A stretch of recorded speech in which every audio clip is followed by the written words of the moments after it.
भी देगा आजादी, बाप भी देगा आजादी, ये हक हमारा आजादी, ये हक हमारा आजादी। पाकिस्तान का मतलब क्या है? ला इलाहा इल्लल्लाह, ला इलाहा इल्लल्लाह।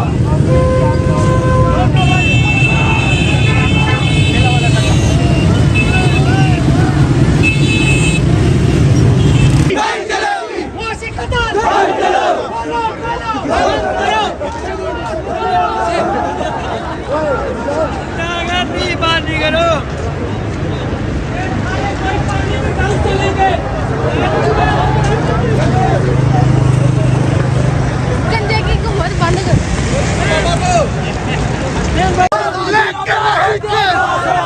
हम लेके रहेंगे आजादी, ये हक हमारा आजादी, ये राह आजादी, ये राह कदम है आजादी, इस रात के अंदर आजादी, इस रात के अंदर आजादी की सरकार नहीं चलेगी, नहीं चलेगी, गुंडागर्दी नहीं चलेगी, बदमाशी नहीं चलेगी, गुंडागर्दी नहीं चलेगी, बदमाशी नहीं चलेगी, लाठी गोली की सरकार नहीं चलेगी, नहीं चलेगी। माल को डीसील करो, माल को डीसील करो, माल को डीसील करो, मुआशी कत्ल बंद करो, मुआशी कत्ल बंद करो, मुआशी कत्ल बंद करो, मुआशी कत्ल बंद करो, मुआशी कत्ल बंद करो।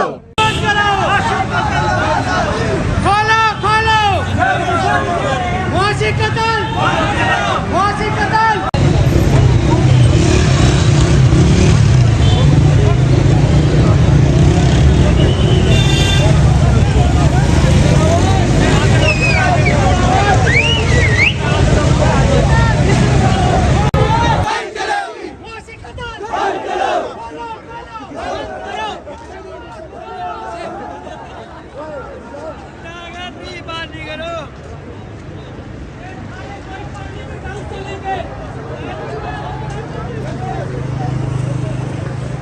गंजे की हुकूमत बंद करो।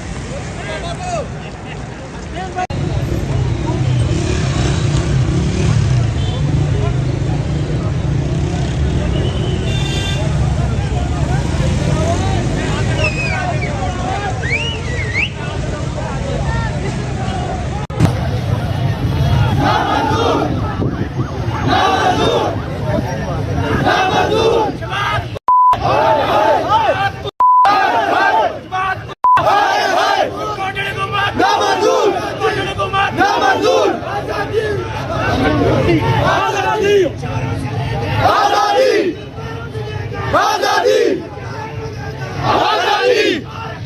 आजादी, आजादी, ना मंजूर, आजादी, आजादी,